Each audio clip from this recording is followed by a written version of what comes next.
need your help with something. I want you all to take your left hand and your right pointer finger and clap. Now take 2 fingers, 3, 4, and now your whole hand. Okay. Now that I know you all can clap, I'll be expecting to hear a lot more of that in about 15 minutes. So growing up, I was obsessed with stories. I was the little girl who begged her dad to make one up on the way to school, who asked her mom to read one more chapter before bed. I was captivated with the land of Narnia and the world of Hogwarts. I was at the library every other week, checking out more and more books, reading about our nation's presidents or national heroes. I was obsessed with story. And yet, as I grew up and the longer I was in school, I found less emphasis placed on story. Picture books turned to chapter books, but chapter books turned to textbooks. Schools are obsessed with theories and formulas and numbers, and stories don't have any importance. As I got to college, my stack of textbooks and articles and journals grew and grew, till I no longer had time for silly stories.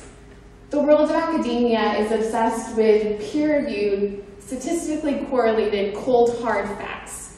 We put these numbers on a pedestal to be worshipped by all, and we leave stories at the table in the kids' corner. Yet I believe we need to flip this thinking upside down. We need to see the potential stories have. We need to re-believe in the power of story if we want to change the world. The commonly known 6 degrees of separation theory states that anyone is linked to anyone else by only 6 steps. This means that any one person can be linked to anyone else in the whole world by 6 steps, 6 links, 6 connections. That means that you can be connected to someone on the other side of this planet by a friend of a friend of a friend of a friend of a friend. It's proven. And yet, we can't discover these links and find these connections until we hear each other's stories. Facebook's mutual friend section only goes so far, and Instagram's claim that we know all about a person's life because we see snapshots of their day is just a false pretense. We can't find out that my mom was born in the same hometown that your brother went on to vacation last summer until we talk about our families. We can't discover that I went to college with your best friend's dentist's daughter until we talk about our past. And we can't find out how truly similar we are until we talk about our passions.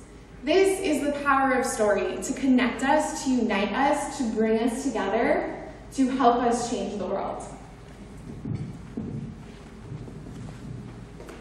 This is Noelle Musicha. Noelle was born in a small town in a small country in southeastern Africa called Malawi. Noelle was born privileged in the Malawian sense. His dad had a steady job. He was able to go to boarding school and get an education. Noelle was also born with a great gift for soccer. This eventually earned him a scholarship to the United States, and he left without looking back. He left in the pursuit of the American dream, in the pursuit of making it big, and in the pursuit of completely escaping the poverty and the hopelessness that he grew up surrounded by in Malawi. This is Humphrey Mahawa. Humphrey grew up in Chisomo, a village 15 minutes from the capital of Malawi, and yet encased in poverty. Humphrey is a gifted individual. He is a gifted student, an incredibly gifted soccer player, and he also has the rare gift of charisma. Everyone who has met Humphrey believes in him and also wants to be just like him. And yet, Humphrey found himself about to finish secondary school with no way to finish his education. Malawi is one of the poorest countries in the world, and Chisomo is one of many villages largely ignored by the capital, largely ignored by the rest of the world. And so Humphrey knew without an education, without a way to better himself, he would live in Chisomo and he would stay in Chisomo. Because of the environment he grew up in, him and his dreams weren't going anywhere. And I am Krystina Wilkinson. I was born in Los Angeles, lived there my whole life, leaving it only to come to San Diego for college. Compared to most of the world, I lived a very comfortable life. That is, until halfway through college, I had an internship that changed everything. It changed how I viewed the world, it changed how I thought, it changed how I viewed myself. I discovered that injustice of any kind truly breaks my heart, but especially the injustice that teenagers, whether here in San Diego or anywhere across the world, don't have the same opportunities that I had just because of where they were born. So why do I tell you this? 3 people you don't know, 3 pictures you won't see again, and 3 names you probably won't remember by tomorrow. Because stories matter, but don't just take my word for it. More and more research is showing that stories connect people like nothing else. A study at Princeton took MRIs of the brain. Researchers had a group of listeners and a storyteller and watched their brain activity. They found that as the listeners listened to the storyteller talk and share her story, their brains synchronized. When her emotional region lit up, their emotional region lit up. When her frontal cortex had activity in it, their frontal cortex had activity in it as well. They found that when you listen and understand someone's story, you experience the same exact brain activity. So their joys become your joys, and their pains become your pains, and soon you have a connection that is not easily broken. We may live in a world of statistics and figures, but stories hold meaning that a number never can. A professor at Stanford had a few students give short, 1-minute informative speeches to the class. He then went on to lecture. 10 minutes later, he asked everyone in the room to take out a piece of paper and write down anything they remembered. When studying the data, he found that a majority of the students forgot a majority of the information, even though it was only 10 minutes later. 5% of the class remembered a statistic that was used. 63% remembered a story. And so you probably remember one of the 3 stories that I shared, but you still might be wondering why. Noel's story on its own is inspiring. He is the hope that many cling to in Malawi, the hope of getting out and making something of themselves. Humphrey's story is heavy. It's the sad reality that many kids live in, the sad reality that the cycle of poverty is not easily broken. And I am still trying to figure out what my story means and what it's becoming. That is the power of one person, one story, one small circle of influence. The power of many comes when our stories collide. When Noel met Humphrey, he was blown away. Blown away by who Humphrey was, but also by the impact Humphrey had in Chisomo. Noel saw that Humphrey could do so much in Chisomo, even though he only had so little. Noel had started the Chisomo Idea a couple years earlier, a group of friends coming together trying to make a difference in rural villages in Malawi.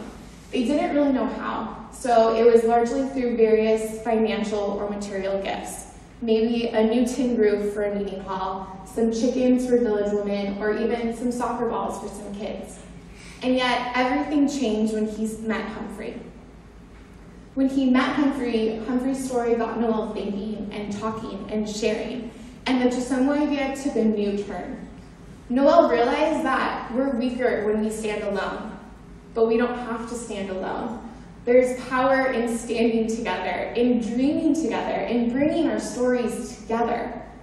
By taking Noel's story of trying so hard to escape poverty and Humphrey's inability to ever do that, these stories intertwined and a movement was created. A few years later, my story intersected with theirs. I interned for Noel here in San Diego, and then I was lucky enough to travel to Malawi, visit Chisomo, see Humphrey, and witness this movement.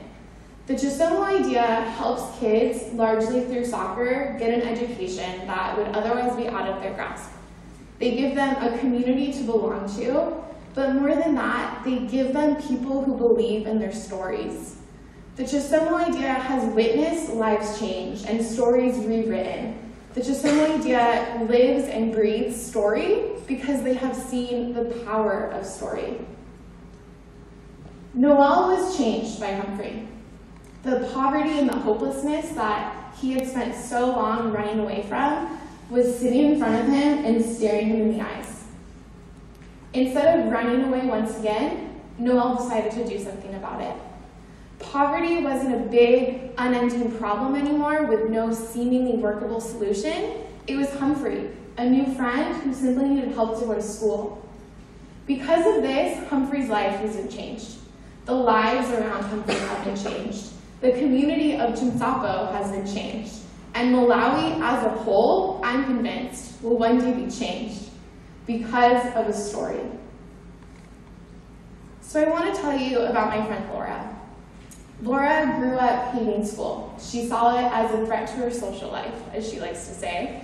She fell in with the wrong crowd. She spent most of her early teenage years drinking and cutting class, and she eventually dropped out. Luckily, eventually, she realized that she should go to school and try to get an education. Except by the time she realized this, she was unable to do so.